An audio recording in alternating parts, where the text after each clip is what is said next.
ጤና ይስጥልኝ ተመልካቾቻችን እንዴት ከርማችኋል? አዲስ እንግዳ ፕሮግራማችን ወደ እናንተ የሚደርስበት ሰዓት ላይ እንገኛለን። የዛሬው የአዲስ እንግዳችን ደግሞ አለም ጌታቸው ትባላለች። አለም ጌታቸው እንግዲህ ብዙዎቻችን እናውቃታለን። በስሯ ከ4000 በላይ ተማሪዎችን አስተምራ የስዕል ሙያ ባለቤት ያደረገች እንስት ናት። ከዛ ባሻገር ደግሞ እዚህ ከተማችን ውስጥ ገርጂ አካባቢ አለም የስዕል ጋለሪ የሚባል ጋለሪ አለ። እዚህ የስዕል ጋለሪ ውስጥ ገብተን ከአለም ጌታቸው ጋር ቆይታ የምናደርግ ይሆናል። ይህን ቆይታ እንድትከታተሉን እንጋብዛለን። ኑ ተከተሉኝና የአለም የስዕል ጋለሪ ውስጥ ቆይታ እናድርግ።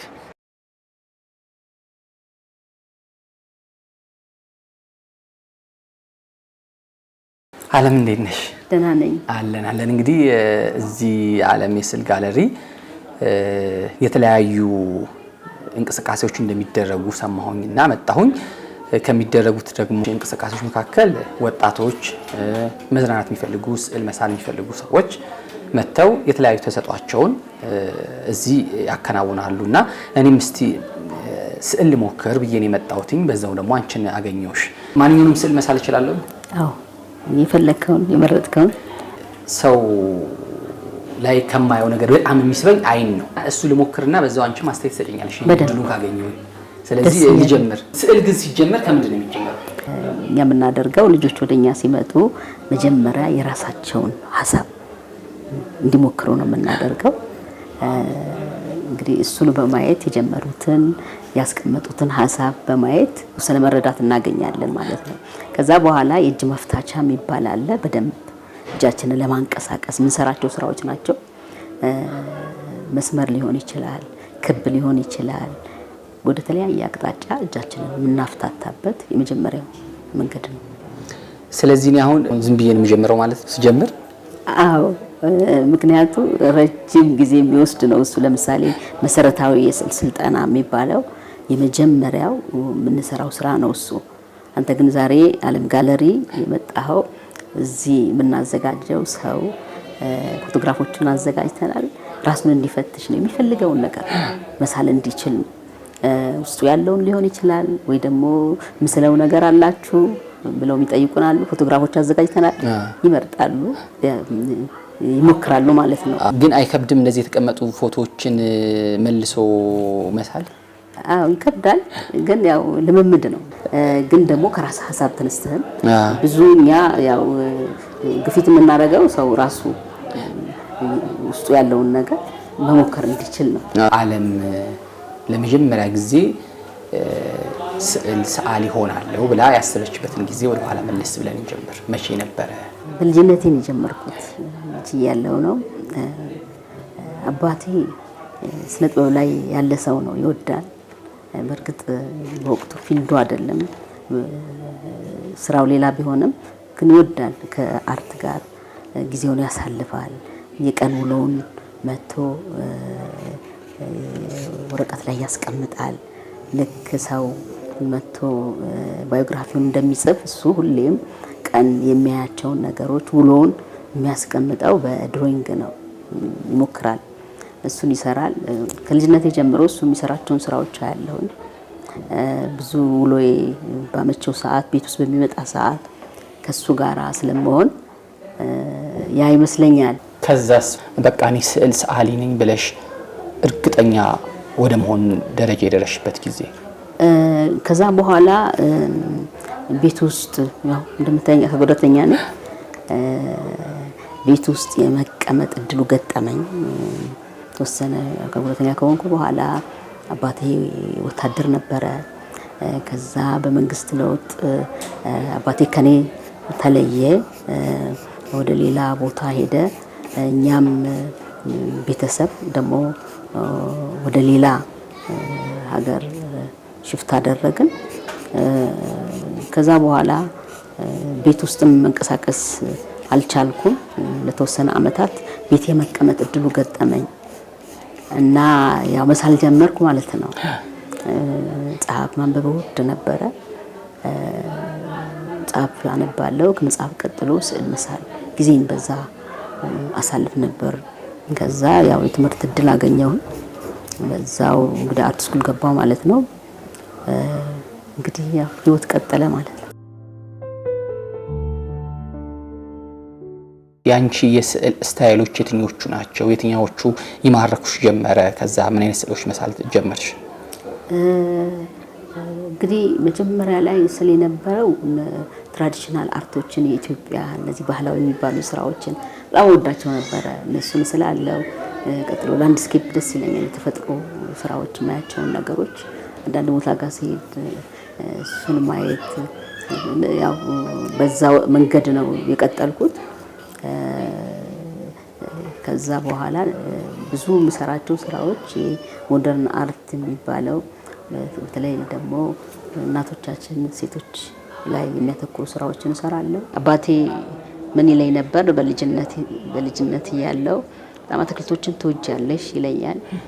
የራሴ የሆነ አበባዎች የምከባከባቸው እንደገና ደግሞ ዶሮዎች የተለያየ እንደዚህ አይነት ነገሮች በቃ ነበሩሽ እና ብዙ ጊዜ ከትምህርት ቤት መጥተሽ ትኩረት የምታደርጊው እነሱ ጋር ነው ይለኛል። እኔም በትንሹ አስታውሰዋለሁኝ እና በጣም ዝም ያልኩ ነበርኩ በባህሪዬ። በዛ ውስጥ እንግዲህ ከዛ በኋላ ነው ወደ አርት የመጣሁት። ከሌሎች ሙያዎች ሰዎች ሰዓሊ ሲሆኑ የሚለያቸው ነገር ምን የትኛው አይነት ባህሪ ነው? ብዙ ጊዜ የስነ ጥበብ ሰዎችን መለየት ትችላለህ። ከ4 ዓመት ጀምሮ ነው ተማሪዎችን ማስተምረው። እንግዲህ ረጅም ጊዜ ከልጆች ጋር አብሬ የመሆን እድሉ ገጥሞኛል። ወጣቶችንም አገኛለሁ። ግን በደንብ ያጠናሁት ልጆች ላይ ነው ያጠናሁትና በጣም አስደናቂ እንግዲህ ምናልባት የብዙ ሰው እይታ ሊለይ ይችላል። የኔ ግን የተለዩ ናቸው ምልበት መንገድ በጣም የመመሰጥ ገና በልጅነታቸው የማስተዋል ተረጋግተው የመስራት እና ደግሞ በጣም የተለየ እይታ ያላቸው እንደውም እንላለን አንዳንዴ እንዴ በዚህ ልጅ ውስጥ አንድ ትልቅ ሰው አለ እንላለንና እንደዛ አይነት ባህሪ አይባቸዋለሁና በዛ ላይ ያያቸዋለሁ።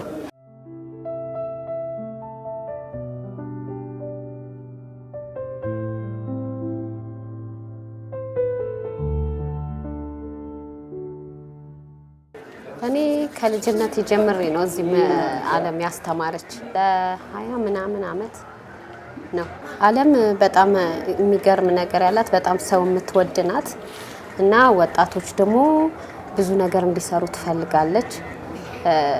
አሁን ያገኘች በመንገድ ላይ እንኳን ወጣቶች አይታ ዝም ብላ አታልፍ። እነሱን አንዳንድ ነገር ሰፖርት ታረጋቸዋለች። ያለ ክፍያ አርት እንዲማሩ ታረጋለች። አሁን ብዙ ልጆች አሁን የሷን ብዙ ነገር ማደንቀው ወጣቶች መክፈል ያልቻሉ ሁሉ ታስተምራለች። መምጣት ከጀመርኩ ከ1 አመት በላይ አካባቢ ነው።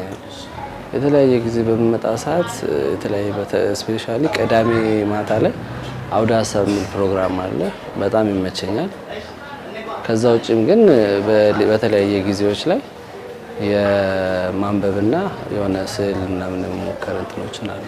እዚህ በብዛት ያሉት የስዕል አስተማሪዎችና የስዕል መምህሮች የስዕል ትምህርት ቤትም ስላላት እሷ የስዕል እንትኖች አሉ። እነሱንም በብዛት አንዳንድ ያልገባኝን ነገር በመጠየቅና እንትን በማለትም እዚህ ለመሳል እሞክራለሁ። ያው ትንሽ ልምዶች ላይ ስለሆንኩ ለመሳልም መጽሐፍ ለማንበብም እመጣለሁ። በብዛት ካወቅኳት ጊዜ ጀምሮ እንደ ጓደኛችን ነው የምናያት። እሷም በብዛት እንትን ትለናለች። በጣም ሰውን እንትን ታደርጋለች፣ ትሪት ታደርጋለች። ስንጠፋውላ ምን ሆናችሁ ጠፋችሁ ብላ ትጠይቀናለች። የተለያዩ የሚነሱትንም ርዕሶች ቀድማ ትነግረናለች። አንዳንዴ በምንመጣበት ጊዜ በሚቀጥለው ሳምንት እንዳያልፋችሁ የተለያየ ጊዜ በተለይ ሁለት ጊዜ 3 ጊዜ አካባቢ የስዕል እንትን ነበረ ኤግዚቢሽን ነበረ እና እዛ ላይ እንድገኝ እድሉን ሰጠኝ። ገኝቼ አይቻለሁ። የተማሪዎቿ የእሷ ተማሪዎች እና ከዛ በኋላ ነው በሴቶች ብቻ የቀረበ የስዕል ኤግዚቢሽን ነበረ። እዛ ላይም ተገኝቼ ነበረ። እንደዚህ አይነት እንትኖችን አሟልታልኛለች። በጣም ደስ ይላል። በጣም መመስገን ያለባት ሰው ነች።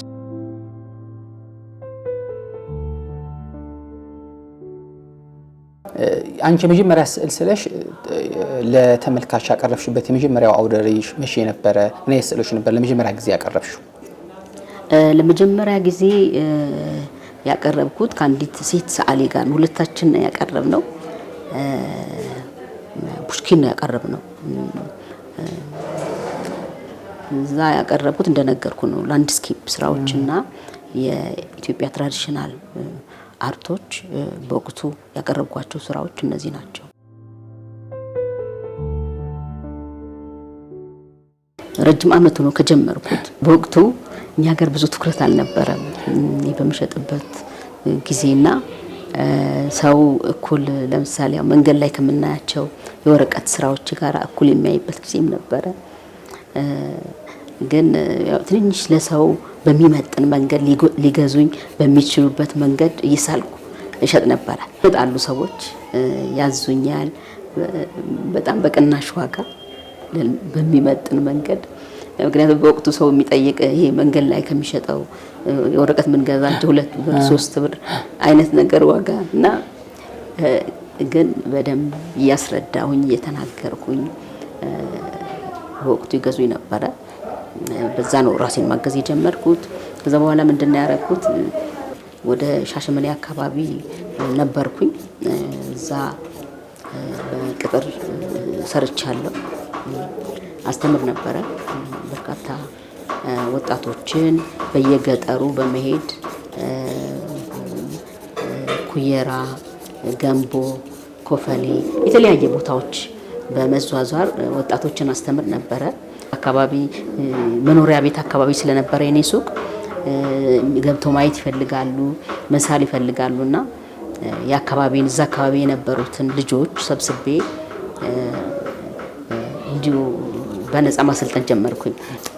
ከዛ በኋላ ለመጀመሪያ ጊዜ 3 ተማሪዎች በክፍያ ተቀበልኩ ማለት ነው። ለ30 ደቂቃ ምክንያቱም የነበርኩባት ቦታ በጣም ጠባብ ናት፣ በጣም ትንሽ ናት። ለ30 ደቂቃ ማስተማር ጀመረ። ከ30 ደቂቃ በኋላ ሌሎቹም ይገባሉ። 5 8 10 እያሉ ተማሪዎቹ መማር ጀመሩ ማለት ነው። በዓለም አርት ጋላሪ ውስጥ የተለያየ አክቲቪቲዎች ነው የሚከናወኑት። የካፌ ደንበኞች ሻይ ቡና እየጠጡ ስነ ስዕል እንዲስሉ፣ መጽሐፍቶችን እንዲያነቡ እንዲሁም ደግሞ እንዲወያዩ በዚህ ነገሮች ላይ ዓለም አርት ጋላሪ የራሱን አስተዋጽኦ ያደርጋል።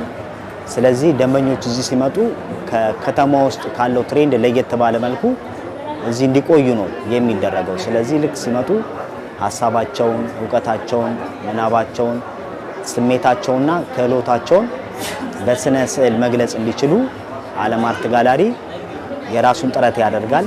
መጽሐፍቶች አሉ፣ ጥሩ ጥሩ መጽሐፍቶች።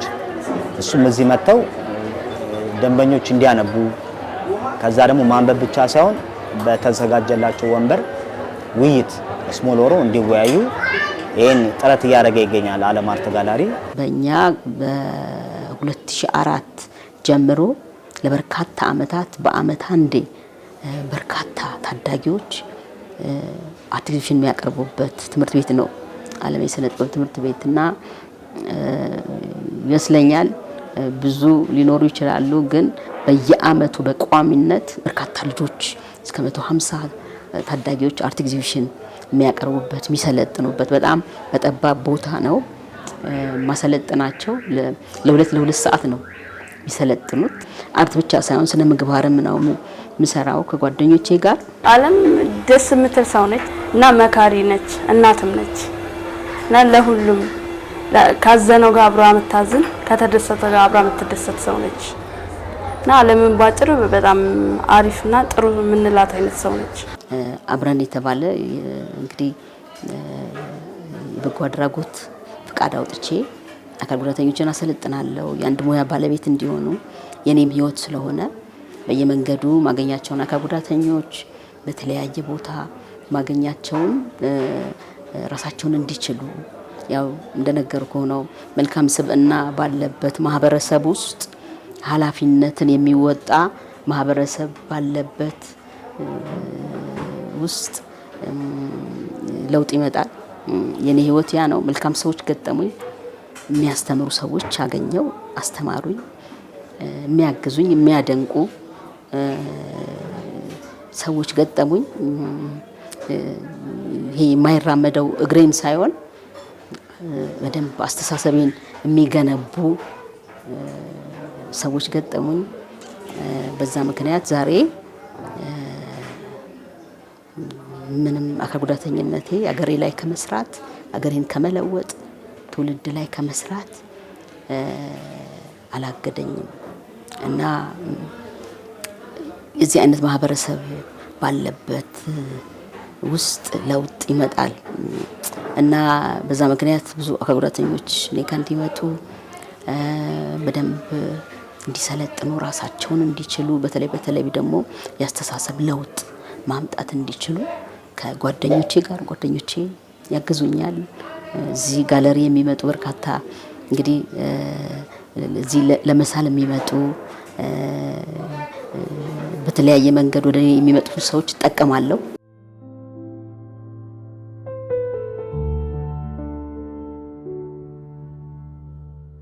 እዚህ ጋለሪው ዛሬ እንግዲህ ጎብኝተሃል እንዳየኸው ነው። ሰዎች ይመጣሉ፣ ብዙ ወጣቶች አሉ። አዎ ካፌ ነው። በዋናነት ግን አርት ጋለሪ ነው። የበርካታ ሰዓሊዎች ስራዎች እዚህ ይገኛሉ። በሚፈልጉት ዋጋ እዚህ አርቶችን ያገኛሉ። እንሸጣለን። የሚሸጡ ናቸው አሁን እዚህ ውስጥ ያሉት? አዎ የብዙ ሰዓሊዎች ስራዎች ናቸው። እዚሁ ስራዎቻችንን እናቀርባለን። እዚሁ ደግሞ አርት የሚፈልጉ ሰዎች መጥተው ያዛሉ። በርካታ ሰዓሊዎች ያው ለብዙ ሰዓሊዎች እንግዲህ እድል የከፈተ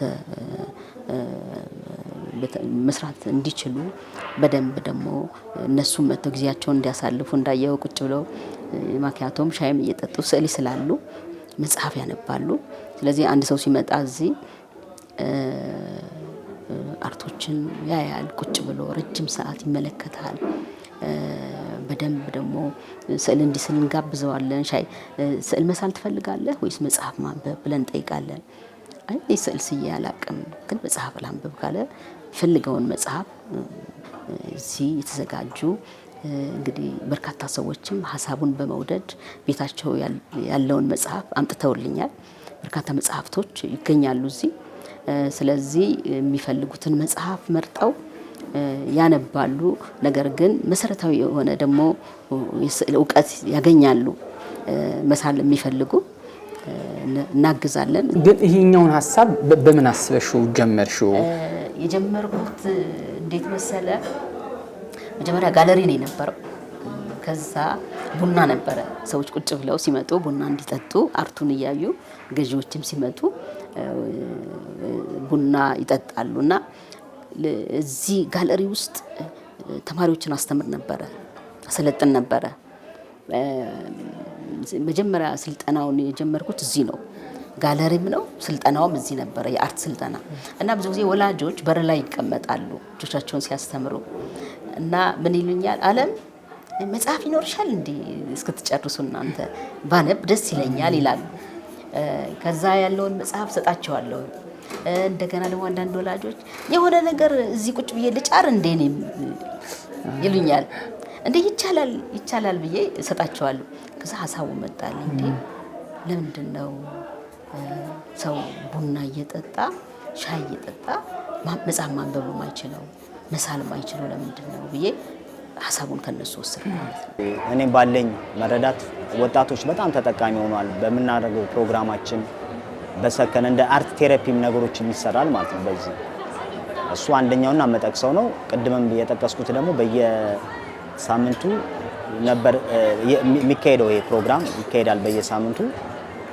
እሱ ደግሞ ርዕሰ ጉዳዮችን አንደኛ እዚህ ከሚመጡት ወጣቶች በምን ርዕሰ ጉዳይ ላይ ብናወራ ትመርጣላችሁ የሚለውን መረጃ እንሰበስባለን።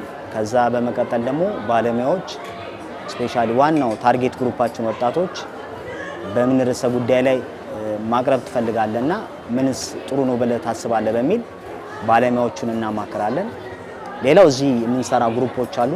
ተነጋግረን ወደ መድረክ እናመጣለን። የዛሬውን እንዳጋጣሚ ያው ግብና ግብአት በጣም ለሰው ልጅ ኢምፖርታንት ስለሆነ እየተወያየን ነው የምንገኘው። በተለያየ ማህበራዊ ድረገጽ ባስተዋወቅ ነው መሰረት አቅራቢው ለ40 ደቂቃ ወይ ለ30 ደቂቃ ያቀርባል። በዛ ርዕሰ ጉዳይ ላይ ውይይት እናደርጋለን። በዚህ በጣም በርካታ ወጣቶች እስካሁን ተጠቃሚ ሆነዋል። እኔ በጣም በዚህ ደስተኛ ነኝ። ይሄን ፕሮግራም እዚህ በመስራቴም ከዓለም ጋር ሆኜ ማለት ነው። እንግዲህ ሀሳብ የሚወዱ ሰዎች ናቸው። ማንኛውም ሀሳብ አዎ በርካታ ወጣቶች ናቸው ታዳሚዎቹ። እንግዲህ እሱ ወደ 7 ዓመት ሆኖታል። በሳምንት ቅዳሜ ከ11 ተኩል ጀምሮ እስከ 1 ተኩል የሚቆይ የውይይት መድረክ ነው። የተለያየ ጠቃሚ ሀሳቦች ይነሳሉ። አንድ ሀሳብ ይቀርባል። በዛ ሀሳብ ደግሞ ባለሙያ እንጋብዛለን። ቀደም ብለን እንጋብዛለን። ማስታወቂያ እንሰራለን በሶሻል ሚዲያ ሰዎች እንዲገኙ። ነፃ ነው። እንግዲህ እዚህ ገብተው ሻይ ነው መጠጣት ያለባቸው። ስዕላቸውን እየሳሉ በደንብ እንግዲህ ውይይቱን ይካፈላሉ። የተለያዩ ሀሳቦች ነው የሚነሱት። ሁልጊዜ ስለ አንድ ጉዳይ ብቻ ሳይሆን በተለይ በየሳምንቱ የተለያየ ርዕሶች ነው የሚነሱት እዚህ ቦታ ላይ። ያው በብዛት እንዲሁም የመምጣት እንትኑ እና የምመጣውም ከቃሊቲ ነው። የሚገርም ከቃሊቲ ያው እንዴትም አመቻችቼ ሰዓቱ ባይመቸኝ በቃ አመቻችቼም እንደዚህ በዚህ ሰዓት ደርሳለሁ። የተለያዩ ርዕሶች ይነሳሉና የሚነሱት ሀሳቦች ላይ ዲስከሽን እናደርጋለን። የሀሳብ መደፍረሶች አሉና እነዚህን ደግሞ ልናጠራ የምንችለው በውይይት ነው። ስለዚህ እዚህ መጥቶ በመሳተፋቸው አዳዲስ ሰዎችን ይተዋወቃሉ። በሚነሳው ርዕሰ ጉዳይ ላይ ቢያንስ የተወሰነ ጥሩ የሆነ መረዳትን እና በዛ ላይ ደግሞ ፈርዘር የሆኑ ጥናቶችን ማድረግ እንዲችሉ እሱን ኮንትሪቢዩት ያደርጋሉ ማለት ነው። ስለዚህ እዚህ መምጣታቸው በበርካታ ዘርፈ ብዙ የሆኑ ጥቅሞች አሉት ብዬ ነው የማስበው።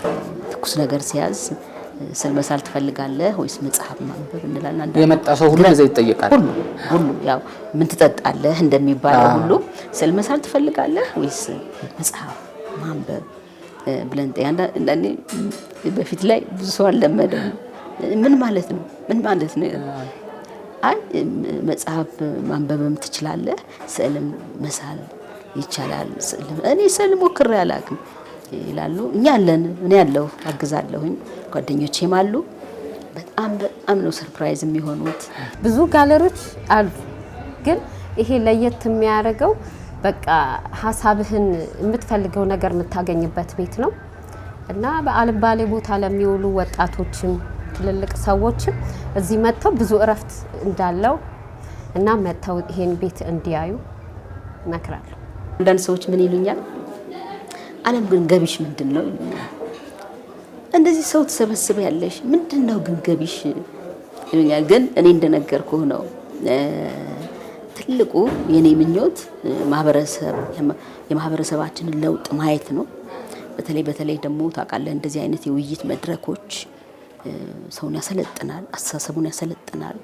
በተለይ አሁን እኛ ሀገር ላይ ብዙ ትልቁ ምናልባት መስተካከል አለበት ብዬ የማምነው ተነጋግረን ነገሮቻችንን የመፍታት ችግር በጣም ያስፈልገናል። ማህበረሰባችን በዚህ በደንብ መሰልጠን አለበት። በቤቱ በአካባቢው ብዙ ችግር አምጥቶብናል ሀገራችን ላይ በተለይ አለመግባባት። እንደዚህ አይነት ፕሮግራሞችንም ለማካሄድ እውነት ተነሳሽነትና ዋናው ፍላጎቱ ካለ ሁሉም ሰው በየቦታው ሊያደርገው የሚችለው ፕሮግራም ነው። ፋይዳውም ደግሞ በጣም በርካታ ነው ብዬ ስለማስብ እንደዚህ ለሀገራችን በጣም ስለሚያስፈልግ ያሉት ካፌዎች፣ የመሰብሰቢያ ቦታዎች በየሰፈሩ ያሉት ቢያንስ ቢቻል በወር ወይም በወር ሁለቴም ቢሆን አይደል ሰብሰብ ብሎ የተለያየ ሀሳቦች የሚለዋወጡበት መድረክ ቢፈጠር ቡናን ወደ አደባባይ እንዳወጣ ነው ሁሉ ቡናን ደግሞ ከነወጉ ከንግግሩ ጋር አውጥተን ብንነጋገር ብዙ ነገሮችን ይቀርፋል ብዬ አስባለሁ። ለሀገራችን የሚሰጠው ፋይዳ በጣም ትልቅ ነው ብዬ አስባለሁ። የሀገራችን የስዕል ታሪክ እድገቱ ምን ይመስላል? ካለፈው አንጻር ያው ጥሩ ነገር አለ ብዬ አስባለሁ። አሁን እንግዲህ ብዙ ጊዜ አርት ያው ስልጣኔ ነው አይደለ? ያው አስተሳሰባችን በሰለጠነ ጊዜ ሀገር በሰለጠነች ጊዜ እንግዲህ እርምጃችን፣ ንግግራችን፣ ሁሉ ነገራችን እንግዲህ ማስተዋል ሲጀምር ነው ወደ ጥበብ የምናተኩረው ብዬ አስባለሁ። እንግዲህ ጥሩ ነገር አለ ብዬ አስባለሁ። ከነበረው አንጻር መልካም ነው። ብዙ ሰዓሊዎች እየወጡ ነው አሁን እኛ ሀገር ወጣት ሰዓሊዎች፣ በርካታ አርት ጋለሪዎች እየተከፈቱ ነው። መንግስትም በጣም በተለይ ስነ ጥበብ ላይ አትኩሮት በማድረግ ትልልቅ በጣም ደስ የሚሉ ስራዎችን ያየንበት ዘመን ነው አይደለ? ሁሉም ሰው አርትን እንዲወድ በሄደበት እንዲመለከት አይደለ? እንግዲህ በዶክተር አብይ የተሰራ ያለው ስራ እጅግ አስደናቂ ነው፣ እጅግ ተወዳጅ ነው። እንግዲህ ማየት ለቻልን ሰዎች መልካም ነው። በጣም እጅግ በጣም ትልቅ ነገር ነውና በተለይ የማቅረቢያ ስፍራዎች ስዕል ጋለሪዎች በደንብ በሰፊው እየሄድኩ ያየው ነበረ። ትልልቅ የአርት ማዕከሎች ተከፍተዋል፣ የሲኒማ ቦታዎች ተከፍተዋል። በተለይ ለአርቱ እጅግ በጣም በተለይ ለትውልዱ አሁን ላለው ትውልድ ለሁላችን ጠቃሚ የሆነ ስራ እጅግ አስደናቂ ስራ እየተሰራ ነው ብዬ ነው የማስበው። በተለይ በሰዓሊው ዙሪያ አሁን ብዙ ቦታዎች ተሰርተዋል፣ ግን ትኩረት ማድረግ ያስፈልጋል ብዬ ነው የማስበው። በየቦታው በርካታ ሰዓሊዎች አሉ፣ ድጋፍ የሚያስፈልጋቸው በደንብ ትውልድን ሊጠቅሙ የሚችሉ እና በዛ ውስጥ ትኩረት ቢደረግ ብዬ አስባለሁኝ። ቃላትና ተግባራት ያሏቸው ሀሳቦች ነው ዛሬ የምናወራው። ግን ምንድነው ግብአት ምንድነው? የዓለም ስዕል ጋለሪ ከዚህ በኋላ ይሄ ቤትም እንደ አንቺም እንደግል ወደፊት ምን አስበሻል በስዕሉ? አሁን ብዙ ህጻናቶችም እዚህ እየመጡ የተማሩ ነው፣ ወጣቶችም እየመጡ ነውና በቀጣይ ምን ለመስራት ታስበዋል? እንግዲህ እኔ ማዕከል እንደነገርኩ ሰፊ ነው፣ በጣም ቦታዬ ጠባብ፣ ህዝቤ ብዙ ነው። ባጭሩ በቀጣይ እንደነገርኩ ነው። ትምህርት ቤቱ ሌላ ቦታ ነው ያለው፣ ጋለሪው እዚህ ነው፣ ውይይት መድረኩ እዚህ ነው። እንዳያት ቦታዬ ጠባብ ናት። እንግዲህ አሁን እሱን ለመስራት በተለይ አንድ ማዕከል ለመስራት የተዘጋጀው ነው። በባህልና ቱሪዝም አካል ጉዳተኝነት የአስተሳሰብ ችግር ነው እንጂ ይሄ ፊዚካል የምናየው የአካል ጉዳይ አይደለም እና በተለይ ለወላጆች አካል ጉዳተኛ ማህበረሰብ ላይ ለሚሰሩ ማስተላለፈው መልእክት በፍቅር፣ በማቅናት፣ በመልካምነት ጤነኛ አስተሳሰብ ያለው ማህበረሰብ ማምጣት እንዲችሉ ሰዎች ላይ የምንናገራቸው መልካም ንግግሮች ሰውን ማቅናት ይችላሉ። አባቴ በጣም ይደንቀኛል። በጣም ሀብታም ሰው አልነበረም፣ ነግሬሃለሁ። ወታደር ነው ብያለሁ፣ ግን መልካም ተናጋሪ ነው። በቃ እናቴ መልካም ንግግር ተናጋሪ ናትና ይነግረኝ ነበረ። አንቺ በጣም ትንሽ ወንበር ላይ ቁጭ ብዬ በጣም እንደነገርኩ የአካል ጉዳት ከደረሰብኝ በኋላ አንቺ ትልቅ ቦታ ላይ ነው የምትደርሺው፣ ትልቅ ደረጃ ላይ ነው የምትደርሺው፣ ሀገርን የምትጠቅሚ ሰው ነው የምትሆኚው እያለ ይናገር ነበር። በወቅቱ ግን አይመስልም ንግግሩና ያ ንግግሩ እኔ ላይ በተግባር ሰርቷል እና ሁሌ ግን እግሬን እያየ ቢናገር፣ አለመቻሌን ቢናገር፣ ድካሜን ሁሌ አለመራመዴን ቢናገር በጣም እግሬን ሳይሆን አስተሳሰቤን ይጎዳው ነበረ። ስለዚህ በዚህ መንገድ ምናቀና ሰዎች እንድንሆን፣ መልካም ተናጋሪዎች እንድንሆን፣ የተሰጠነን ኃላፊነት በአግባቡ የምንወጣ ሰዎች እንድንሆን መልእክት አስተላልፋለሁ። በጣም አመሰግናለሁ። የአዲስ እንግዳችን ሆነሽ ከኛ ጋር ቆይታ ስላደረግሽ በጣም ነው የምናመሰግነው። እንግዲህ እኔ ስዕሌን ጨርሻለሁ። እንግዲህ እንደኔ ከሆነ ማለት ነው የሆነ ነገር ትይኛለሽ እስኪ? ጎበዝ ነህ እንዴ? እንዴት ነው ብቀጥልበት? በጣም አስደናቂ ስራ ነው የሰራው። በጣም ጎበዝ ነህ። ምክንያቱም እዚህ ጋር ምንም እኮ እገዛም አላገኘህም። በቃ ከራስህ ሀሳብ ተጀምሬ ዝም ብዬ የሰራሁት በደንብ ላይ በጣም ጎበዝ ነህ። ስለዚህ ብቀጥል በደንብ ለምዳለሁ። ምክንያቱም ከባድ ስራ ነው የሰራው። ስለዚህ በደንብ አለህ ማለት ነው። እንግዲህ በጣም ነው የማመሰግነው። ተመልካቾቻችን እንግዲህ ይሄን ይመስላል የሞከርኩት ስዕል። ተመልካቾቻችን በዚህ በዓለም የስዕል ጋለሪ ውስጥ የነበረን ቆይታ እስካሁን የተከታተላችሁት ይመስላል። እዚህ የስዕል ጋለሪ ውስጥ የሚከናወኑትን የተለያዩ ሁነቶች ተመለከትን። የቅዳሜን ከኛ ጋር ሌሎች ፕሮግራሞቻችን ግን ይቀጥላሉ። እኛ ፕሮግራማችን እዚህ ላይ እንጨርሳለን። ከኛ ጋር ቆይታ ስላደረጋችሁ በጣም እናመሰግናለን። ሳምንት ደግሞ ከሌላ እንግዳ ጋር ተመልሰን እንገናኛለን። መልካም የመዝናኛ ቀን ይሁንላችሁ።